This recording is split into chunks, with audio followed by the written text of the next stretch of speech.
Assalamualaikum warahmatullahi wabarakatuh. Pemirsa, senang sekali saya Ninda Masita bisa hadir bersama Anda di Lentera Hati. Hari ini kita akan berbicara banyak mengenai karakter bangsa. Karena kita tahu sekali ya bahwa karakter suatu bangsa itu sangat dipengaruhi oleh kesadaran juga kecerdasan budayanya. Apalagi bangsa Indonesia dengan budayanya beraneka ragam dan juga memiliki kekayaan kebudayaan yang dapat melahirkan karakter bangsa yang baik, maka kita juga harus mengetahui seperti apa sih modal untuk mempunyai karakter bangsa yang baik.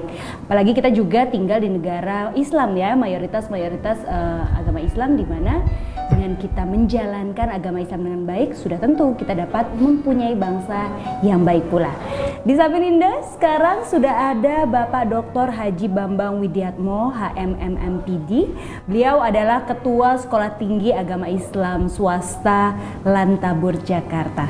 Assalamualaikum. Waalaikumsalam, Mbak Rida. Apa kabar? Alhamdulillah baik. Pak, kita mau bicara soal karakter bangsa nih Pak. Insyaallah, ya. Kalau kita berbicara karakter bangsa, kita kan sudah punya warisan budaya leluhur yang baik sekali nih Pak. Nah, kalau Pak Bambang sendiri nih, kenapa sih Pak kita harus membangun karakter bangsa menjadi agenda strategis suatu negara? Kenapa begitu penting Pak? Pertama, kita lihat kondisi bangsa saat ini sungguh sangat memprihatinkan. Dari lapisan atas, menengah, bawah memprihatinkan. Akhir-akhir ini apalagi kita lihat berita bagaimana aparat dilawan oleh rakyat. Betul. Dengan penembakan polisi-polisi kan berarti aparat, apa itu rakyat menembak aparat. Betul. Yang dulu tidak pernah terjadi. Betul. Padahal bangsa Indonesia itu bangsa yang karakternya itu santun, ramah, religius. Tapi hari ini menurut saya kalau dibilang tidak ada, tidak demikian. Tapi faktanya demikian. Tidak ada tatanan kehidupan yang misalnya saya mau naik taksi, itu lihat supir taksinya gondrong apa tidak. Sebab saya takut. Ada kejujuran, takut nanti dibawa lari oleh taksinya. Sebab itu taksi lihat juga. Wajah saya ini wajah teroris bukan. Teroris juga nggak mau juga mereka ngangkat kita walaupun jaga jarak jauh. Nah, ini kan berarti antara itu sudah ada saling suujon, saling curiga. Lah sampai kapan ini yang kita lakukan? Padahal bangsa kita saya katakan bangsa yang religius, yang santun, yang ramah, senang gotong royong. Hari ini menurut saya hampir sudah tidak ada. Jadi dengan kata lain karakter bangsa pada saat ini sudah mulai memburam ya Pak ya, karakter bangsa yang baik itu seperti apa seperti itu? Ya Allah berfirman dalam surat Al-Imran 110 itu kuntum karumah, kamu sebaik-baik umat. Yang lanjutkan yang diharapkan mampu mengajak orang berbuat baik, mencegah yang mungkar dan hanya beriman pada Allah. Bangsa Indonesia 50 juta itu mayoritas muslim. Kalau kuntum karumah dituju pada siapa? Umat Islam itu. Tapi kenapa? Bangsa kita yang gemah ripah loh Jinawi ini, yang lewat bahasa zaman kerajaan Demak dulu itu panen tanpa nandur, tidak nanam panen, menang tanpa tanding. Dia menang tapi tidak pernah bertanding. Kan suatu kondisi masyarakat yang begitu indah menurut saya, begitu ya aman, nyaman, tentram, kehidupan itu begitu saling mengisi. Nah saat ini itu menurut saya sudah pelan dan pasti itu kayak mulai tergelincir. Sangat disayangkan sekali ya, apalagi kalau kita melihat bangsa Indonesia ini kan dengan kekayaan budayanya, dengan kita mayoritas agama Islam tersebut juga ya Pak ya. Sebetulnya bagaimana sih Pak mungkin strategi efektif untuk membentuk karakter bangsa supaya kita juga akan lebih efektif juga sehingga carut marut di negara kita ini bisa teratasi nih Pak? Kembali kalau dalam kata bahasa Islam itu ibda binafsi. Jangan melihat orang, mari mulai dari diri kita sendiri masing-masing. Mampu kita tidak menanamkan karakter dasar pada diri kita semua, masing individu. Karakter dasar itu egois, lalu jujur, lalu disiplin. Kalau tiga ini karakter dasar pada kita, pada diri manusia kita, insya Allah karakter terbangun. Kenapa egois? Kita menanyakan, kami ini bangsa Indonesia. Itu kan egois, tapi ada batasnya. Bukan egois sampai pada egosentris yang berlebih, tidak. Lalu mengatakan kami bangsa Indonesia. Nah jujur, saya katakan jujur itu antara ucapan, pemikiran, perasaan, tindakan sama. Ada nggak seorang yang antara ucapannya, tindakan, pikiran pada sama? Sudah sulit kita cari itu. Padahal mereka sholatnya Allah. Betul. Nah, kenapa demikian itu? Tapi prakteknya ternyata tidak sesuai dengan itu ya Pak ya. Lalu saya melihat barangkali masalahnya karena apa? Orang beragama hanya untuk ritual. Sholat dan mengerjakan pekerjaan sholat. Ya. Puasa mengerjakan puasa. Tidak mendirikan sholat. Mendirikan sholat itu target akhirnya, goalnya mencegah perbuatan keji mungkar. Betul. Kalau mahasiswa ujian tanpa diawasi oleh dosen, dia tidak nyontek. Karena Allah mengawasi perbuatan kita. Kalau saya pedagang di pasar, yang beli tidak tahu bahwa pinggul saya tambah di pertimbangan kita, itu kita nggak mau. Karena yang beli tidak lihat, tapi Allah melihat. Ini sulit kita cari sekarang. Kita di kantor ada amplop pada apa misalnya itu ya. Itu kan harusnya kita tolak. Mungkin yang lain nggak lihat, tapi Allah melihat itu. Nah itu kan mulai kalau kita sholatnya benar, mestinya itu tidak akan terjadi. Tapi kalau terjadi, jangankan kan orang awam yang sebutan sudah, maaf saja kalau boleh orang nggak seneng ya, apa ustadz, ulama, sudah sulit jadi panutan. Antara hati, perbuatan, pikiran sudah tidak sama, sinergi lagi ya Pak ya? Betul, ya. Oke baik. Sama tadi disiplin. Ya. Kalau disiplin bagaimana tuh Pak? Kalau disiplin itu Allah mengajarkan kita jadwal waktu sholat itu per detik berbeda antara negara apa itu wilayah satu dan wilayah lain. Jadi begitu apa itu detailnya Allah mendidik kita bicara waktu itu harus tepat waktu. Kalau sekarang Ramadan imsak di Jakarta 4.34 mungkin di apa itu di Palembang tidak sudah tambah itu berarti siap saat kita pada kondisi imsak terus. Kalau sekarang saya di sini ada takbir azan, maka di tempat lain ini sekarang azan semua. Hari ini banyak orang azan ini. Di Jakarta tidak mungkin. Mungkin di Sumatera, di sampai di Eropa udah berputar terus itu. Nah, kalau ini kita ikuti bahwa ketetapan Allah kita ikuti, ya disiplin, tepat waktu, konsisten dengan apa yang kita ini kan insya Allah. Pak, nanti kita lanjutkan lagi ya Pak obrolan kita, ini sangat menarik sekali nih. Nah pemirsa, setelah satu ini kita akan melanjutkan mengenai karakter bangsa ini. Tetap bersama kami di Lentera Hati.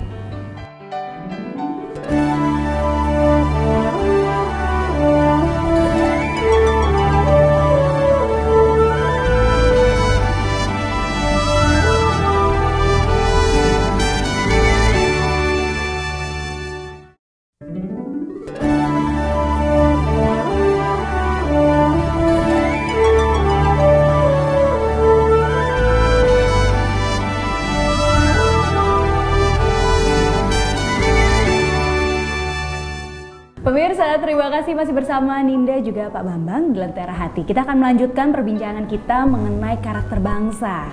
Karena kalau kita berbicara mengenai karakter bangsa, itu merupakan kualitas perilaku kebangsaan yang tercermin dalam tindakan, pikiran, rasa, karsa, dan sebagainya. Apalagi kalau kita kaitkan dengan Pancasila, juga UUD 45 yang dirumuskan begitu indahnya oleh pemimpin kita, harusnya kita sudah memiliki karakter bangsa yang sedemikian baiknya. Apalagi kalau kita tambahkan dengan nilai-nilai agama Islam ya Pak Bambang ya. Pak, kita melanjutkan lagi nih. Kalau tadi Bapak berbicara mengenai 3 poin yang menjadi pembentuk karakter yang baik. Karakter dasar ya. Betul. Kalau kita berbicara mengenai ini Pak, contoh perilaku umat Islam yang baik itu yang seperti apa sih Pak sebenarnya? Baik, untuk sekarang mungkin agak sulit dicari. Tapi kita mencoba kelari ke belakang bentar. Suatu hari itu diceritawatkan oleh Abdullah bin Dinar, kali perjalanan dengan Khalifah Umar bin Khattab dari Madinah ke Mekah.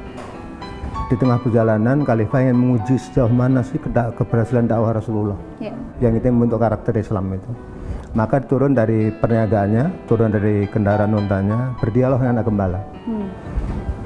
Dalam dialognya, Khalifah mengatakan, wahai anak gembala, jualah dombamu 1 ekor kepadaku. Dengan tambahan kata-kata mungkin dengan jual domba kamu bisa makan, bisa ini. Itu anak gembala hidup padang tandus, orangnya kurus, hitam, jelek, nggak makan, kurang namanya sebenarnya.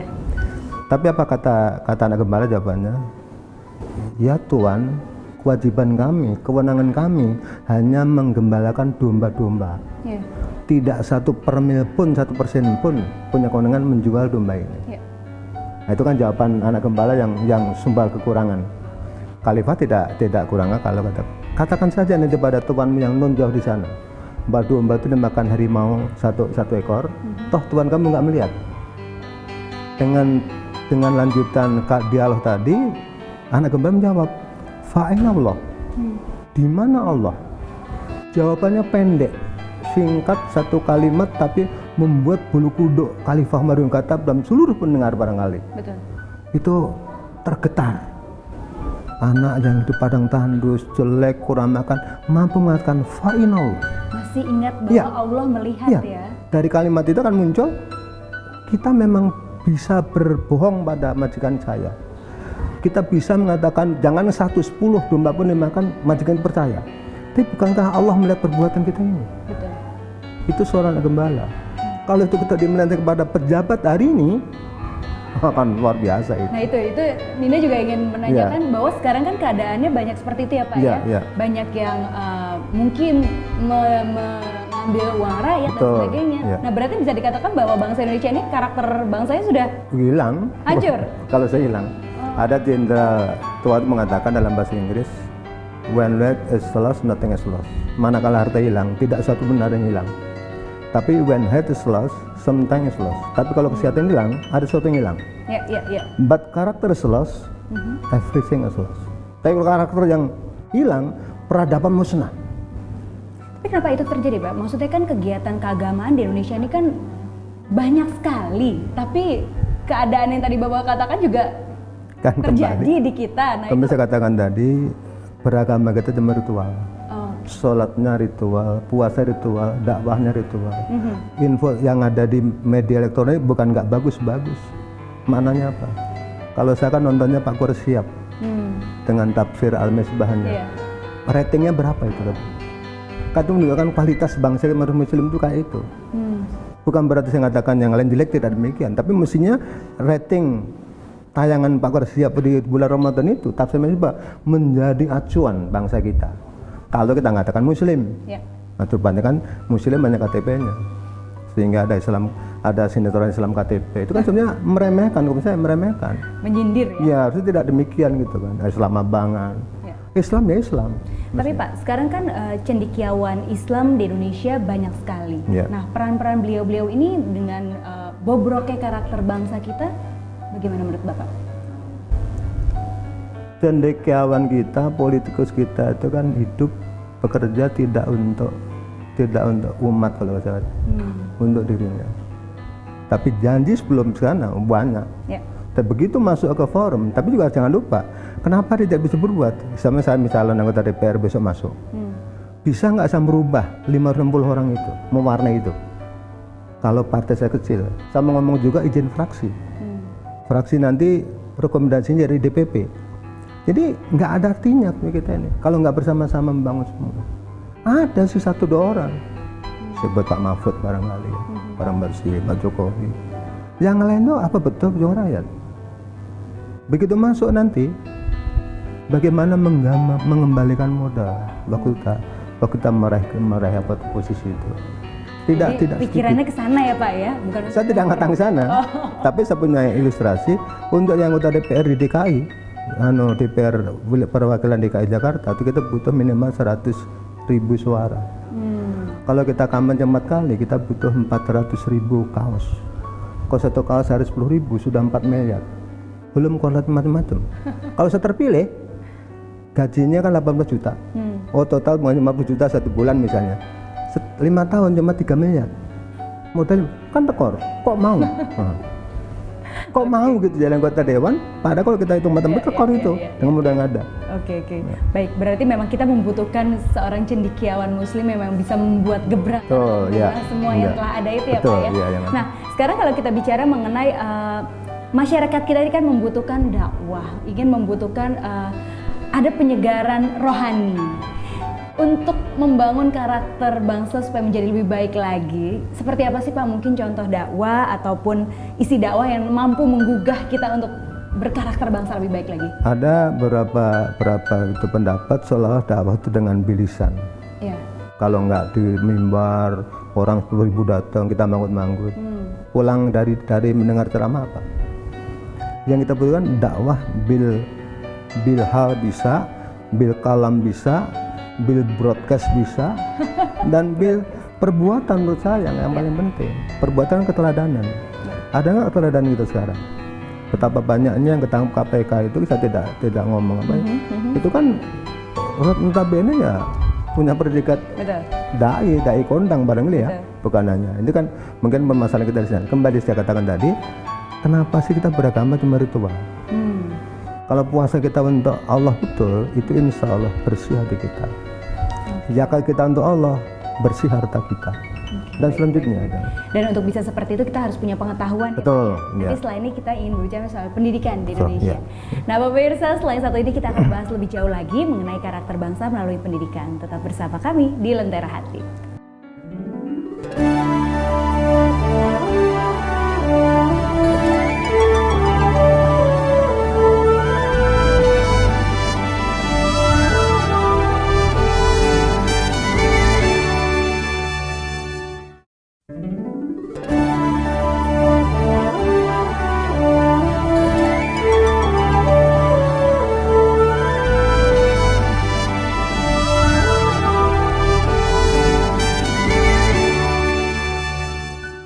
Pemirsa, masih dari Sekolah Tinggi Agama Islam Swasta Lantabur Jakarta, kita akan melanjutkan obrolan mengenai karakter bangsa dengan Pak Bambang.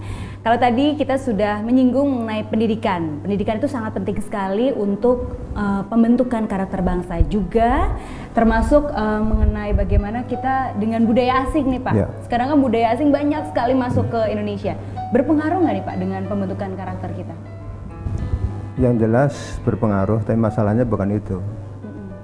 Kalau tingkat keimanan kita sebangsa Indonesia yang religius, santun, amat itu ada pada diri kita masing-masing, itu bisa kita filter. Kan kita kemampuan filter kan tidak ada. Kenapa? Ya karena kita sendiri tidak bangga. Sebuah bangsa tidak bangga dengan bahasanya, dengan produk bahasa sendiri. Budaya kita sendiri. Contoh, kalau saya ke Jepang itu kalau ada buku-buku impor itu sudah langsung dijual ke masyarakat.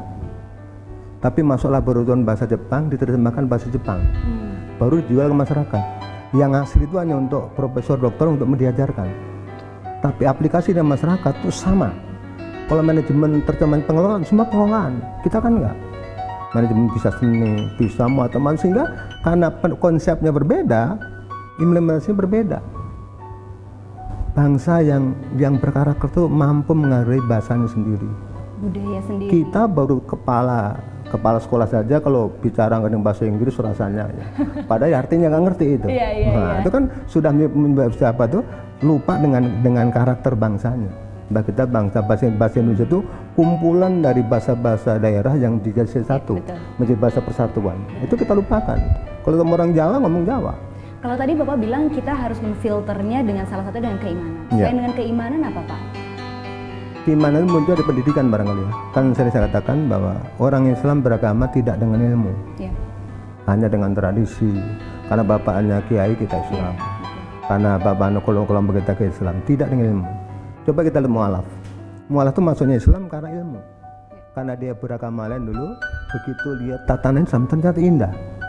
Masuk dengan ilmu, maka setelah dia masuk dengan ilmu dipertahankan betul Islam itu. Bahkan kadang-kadang mereka suka bertanya pada ustadznya, Ustadz saya ini kan mualaf, tiap malam suruh belajar ngaji, sholatnya memperbaiki macam-macam. Itu di depan rumah saya 30 tahun Ustadz itu Islam nggak pernah sholat, kok nggak ditegur gitu. Nah, karena apa yang ini yang enggak, Islamnya tidak dengan ilmu. Kalau yang ini dengan ilmu ditambah terus. Kalau sekarang baru bisa basmalah, bersalam itu terus. Sholatnya juga baru bisa gerakan, bisa dengan bacaan dan sebagainya sampai pada kemananya. Itu kalau malah dibina begitu. Yang sudah Islam pernah nggak kita bina? Nggak pernah. Jadi kita pun yang sudah Islam dari lahir, kita pun harus bina ya, betul. Kita terus ya, Pak, ya? Tiap saat. Nah selain itu kan kita juga bisa melihat dari keteladanan. Kan keteladanan kalau kita lihat pemimpin kita mungkin karakternya sudah sulit gitu. Nah itu bagaimana kita menyikapinya Pak untuk mencari keteladanan? Kembali biarlah orang begitu.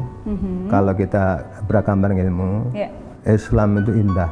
Betul. Islam itu apa itu santun. Betul. Islam itu menghargai orang lain. Islam tidak saling curiga. Itu harus kita tanamkan. Biarlah mereka berjalan, kita juga berjalan posisi kita. Kalau di keluarga sudah sakinah, akan muncul RT-nya keluarga sakinah semua, RW-nya menjadi masyarakat yang marhamah nanti. Yang batatun dari warung gopur akan muncul. Itu kan muncul dari keluarga sakinah. Kalau keluarganya nggak sakinah gimana? Nggak mungkin aja. Mengharapkan pemimpin bukan sehujan, rasanya mustahil. Harus mulai dari keluarga kita sendiri.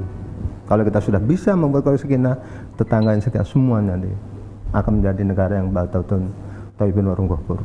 Yang kata Jab Demak itu, yang kemah ripah loh Cinawi. Betul. Toto titik untuk tentu Kutorarjo.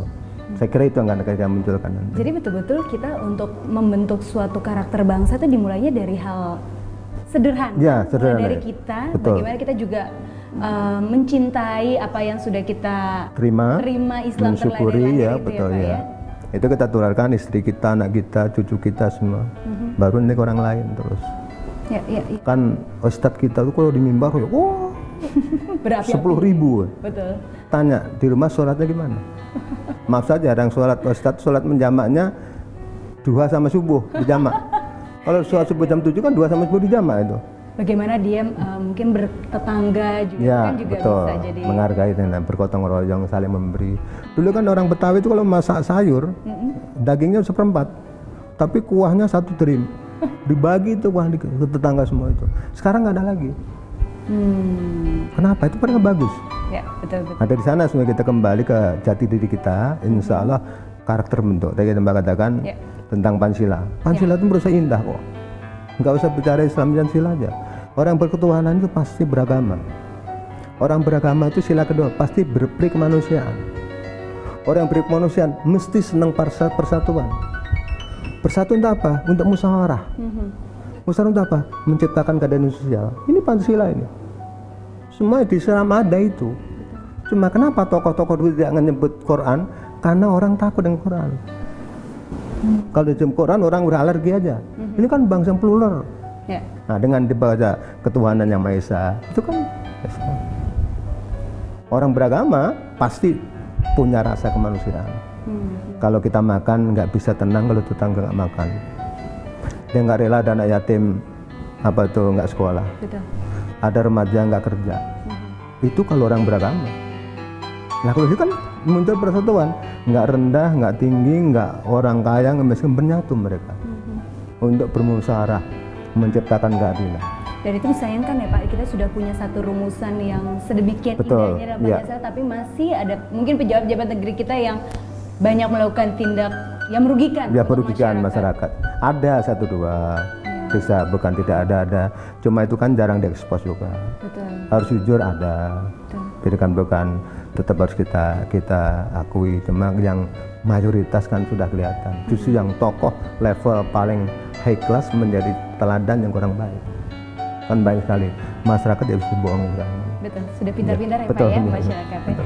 Pak Bambang ini terima kasih sekali untuk obrolan mengenai karakter bangsa. Ternyata memang simpel ya Pak, kalau kita ingin mempunyai satu karakter bangsa yang sedemikian solidnya, kita bisa memulainya dari hal-hal sederhana yang bisa kita lakukan pada diri kita sendiri ya. Oke Bapak, terima kasih. Semoga apa yang Bapak ungkapkan tadi bisa menjadi pelajaran untuk kita semua, bermanfaat untuk kita agar kita memilih karakter bangsa lebih baik ya Pak ya. Oke, terima kasih Bapak.